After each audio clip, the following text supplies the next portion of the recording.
All right, thank you very much. Beautiful presentation by Raphael.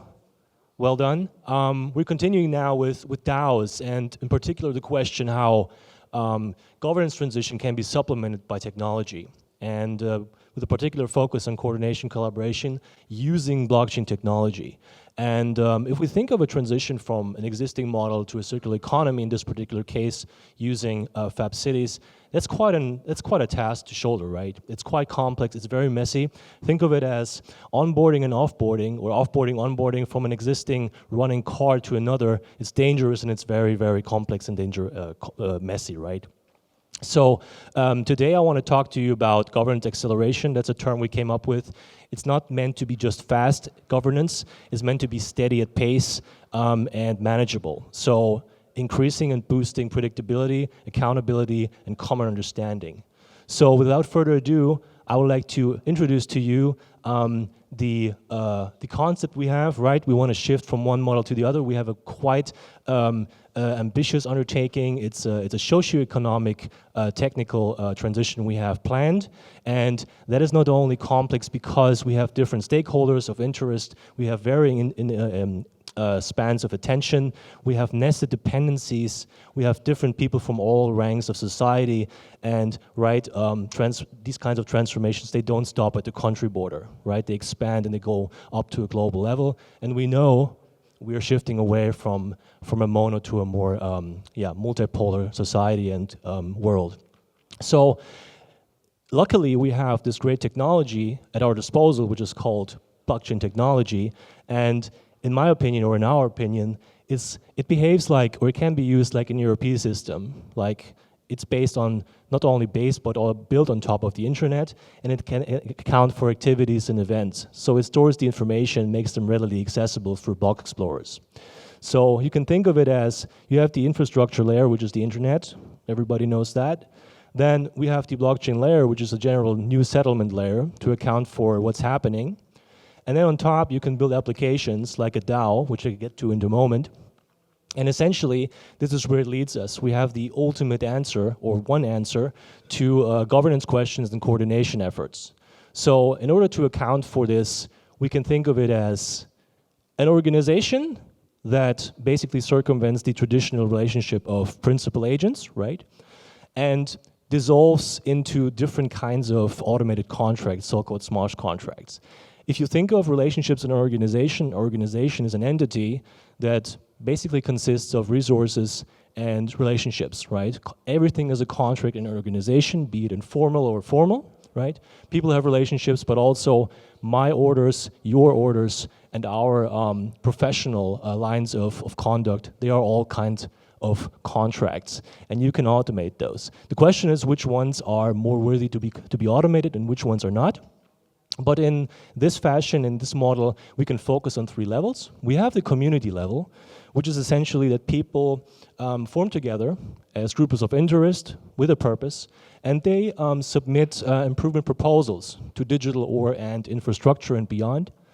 And then, basically, after they're submitted, they vote on them, right? With the majority vote winning the submission.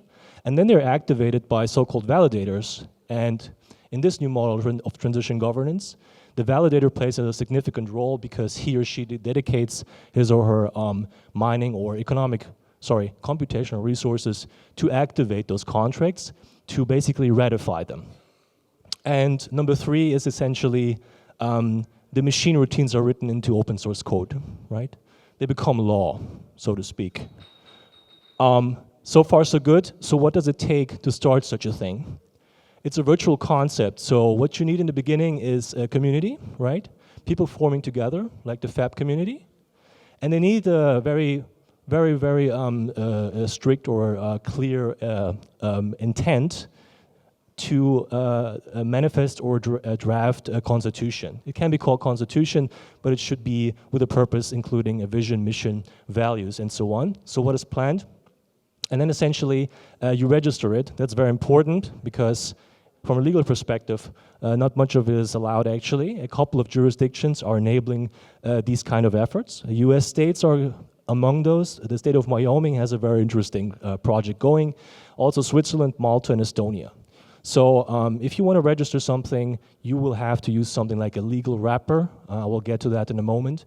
And add this to the existing, in Germany, GmbH or LLC, limited liability company.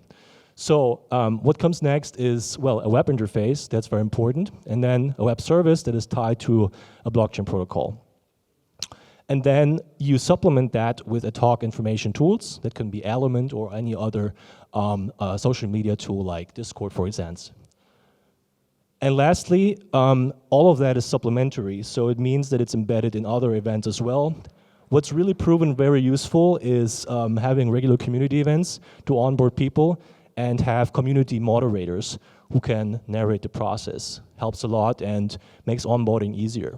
So imagine your Maker Mike, okay? Everybody knows a Maker Mike or a Maker Mary among here, I hope.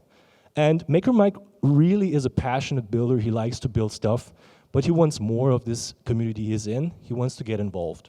So how does he do it? He gets in touch with other makers and stakeholders.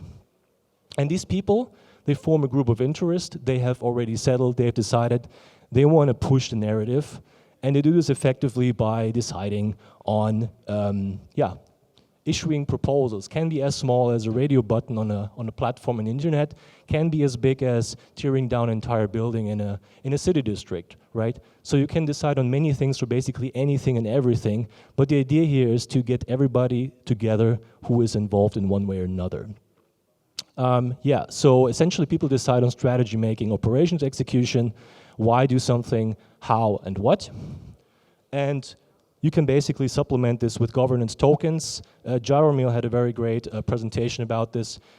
If you think about this as an application, it goes in tandem with the Fab City OS suite, and it uses the same economic model, right? So we ensure that people get a vote.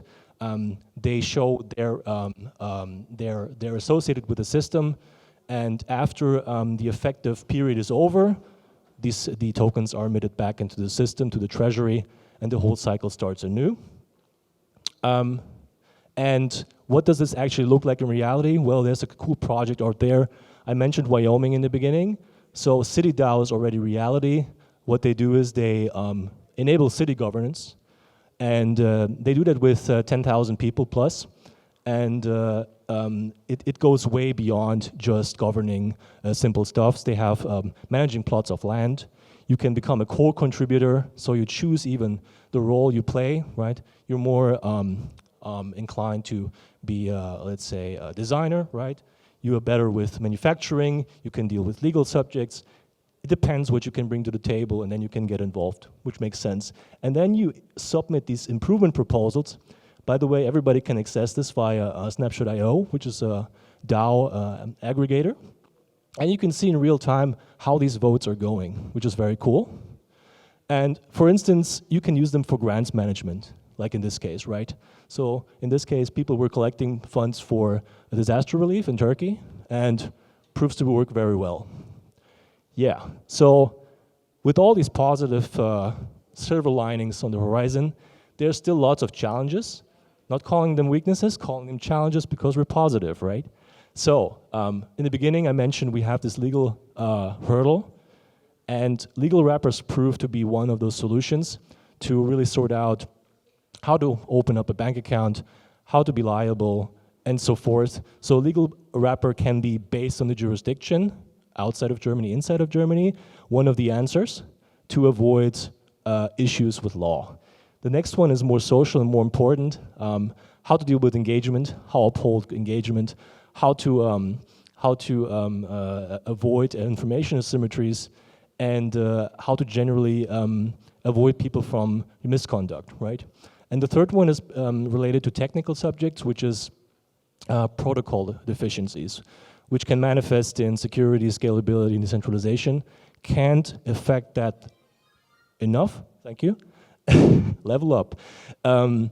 But that's more up to the companies who are developing them. The great thing about blockchain technology is that you can always look inside the community or inside the tools or the protocols in real time using Block Explorer tools, and you can see how high the engagement, how high the activity is by numbers of wallets, by numbers of transactions, by all these kinds of metrics. That's really the beauty of it. So not much concerned about the technical side. It will evolve over time.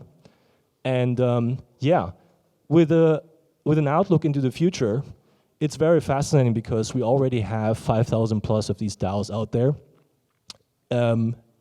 as of the end of last year. And a couple of mentioned projects are City DAO, as mentioned. We have Klima DAO from Germany, and we have Ocean Cleanup Robot DAO, all with a very different focus and purpose. And I mentioned the deficiencies, and you all are aware of what happened, or when ChatGPT came out last year, made huge waves, right? Huge effects and repercussions on society. Well, I believe, or we believe, that this will also have a massive impact on DAO development, because DAOs are, well, not perfect, let's put it that way. But what artificial intelligence can do for DAOs is boost productivity. I think that will happen very near term. And midterm, we will see things like balancing engagement, fail-safes, AI jumping in, up until DAOs become basically, AI becomes a DAO, and then DAO connectors, right? So everything up until owning treasuries on-chain and stepping into, yeah, make up for human deficiencies, right? So this is essentially the way we see the future. But in a nutshell, to wrap this up, we believe that DAOs are a supplement to not accelerate in a speed fashion, but to, at a steady pace, make governance transition safer, yeah, and make it more likely that this transition become, yeah, the way we live in the future. Thank you very much.